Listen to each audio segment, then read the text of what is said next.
This segment is all about selling your business today.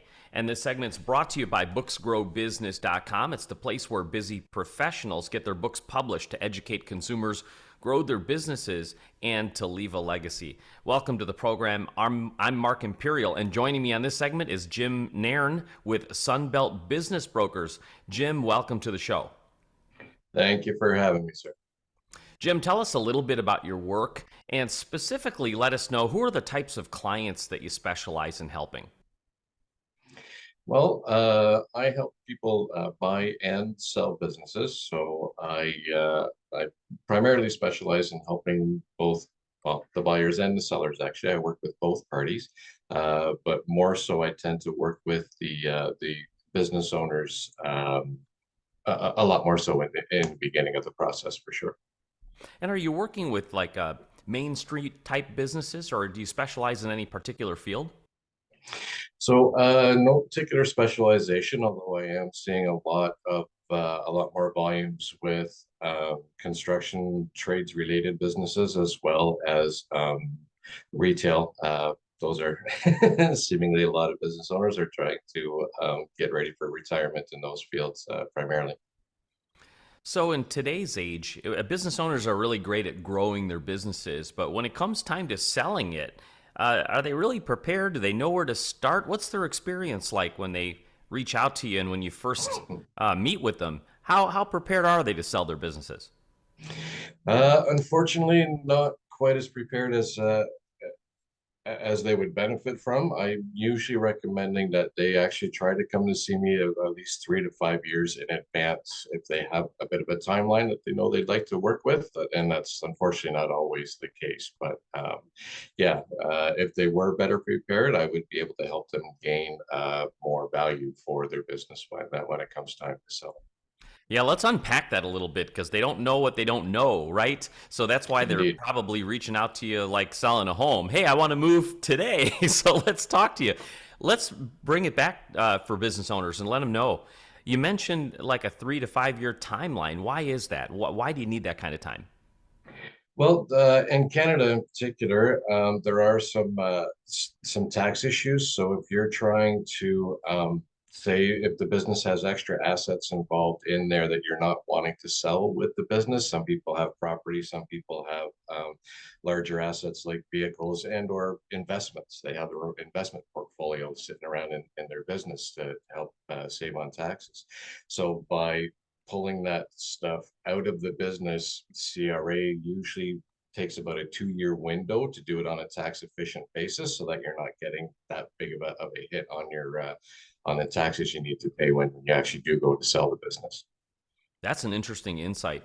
Are there any other like big preconceived notions or myths or misconceptions you find business owners holding that you could dispel for us? We don't have that much time, but right now, Give us the big some one, the big one. yes, some of the big ones are, I have some people coming in, I want out yesterday. It doesn't really work like that. The average timeline, there isn't really an air quotes here average. It's more anywhere from like 6 to 18 months it can take to prepare and get a business out to market, do all the negotiations and finally come to a bit of of the time for closing. So the timelines are the biggest misconceptions that people have. But as you alluded to earlier, it's nowhere near like selling a house. So, the most recent markets, you put a house up that same day, you could probably have it sold. But a business is nowhere near like that. There's way too much work that goes involved with it. I've heard that a large percentage of businesses that go on the market end up going unsold. Can you kind of tell us the differences between the businesses that sell and the businesses that don't sell? What are kind of the big things that sabotage success in selling? So a lot of that would also come down to preparedness. If the business is at least stable enough on their revenues and their practices, if they've got stable staff in place, if they have job descriptions ready for a new owner to come in and they know what everybody's supposed to be doing, if they've got if the business requires this, long-term contracts in place for good sustained revenue going forward. The businesses that are more prepared and require less work from a new owner coming in to take over are usually the ones that get the most attention when it comes time for people to choose which one they prefer to go on. Gotcha. Sage advice. Jim, what inspired you to get into this field and help business owners sell their businesses? How did you get started? Well, it was primarily a bit of chance. It was when I was doing my master's, a friend of mine was actually working in the office here, and she suggested it might be a good fit for me because she knew that the owner of the office would be looking to retire and at some point down the way. And then I was investigating it over probably about a year, and then that finally had a few meetings, a little bit of research, and I'm like, you know what, this seems to be a really good fit with all of my past experience, and something that allows me to really help an underserved market.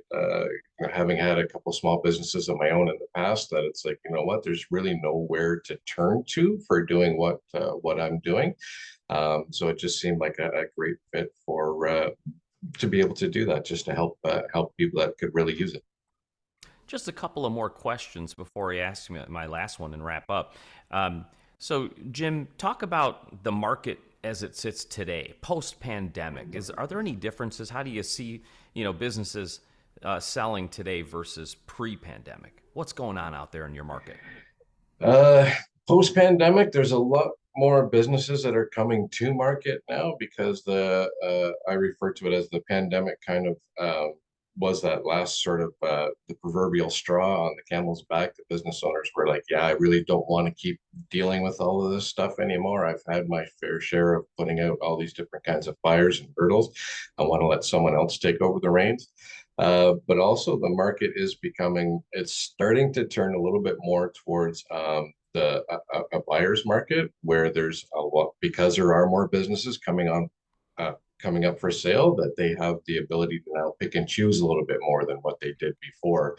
So again, it comes down to having your business being better prepared and better marketed to show its strengths versus another business to say, hey, this is why you should really pick mine over buddy here next door, or whatever the example might be.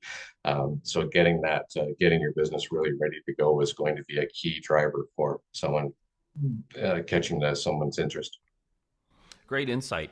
Before I ask you my last question, in regards to selling a business today, is there anything that I didn't think to ask you that you feel is like important to share for business owners that are considering selling today? One of the big things that some people are inherently concerned with is number one, confidentiality.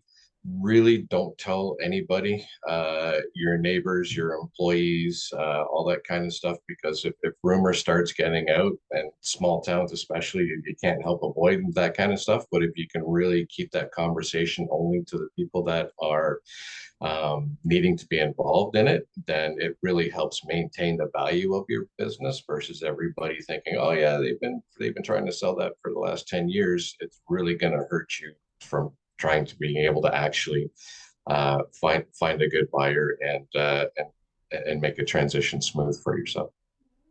Sage advice. Jim, for folks listening with us today that would love your help, how can they find you, connect with you, and learn more?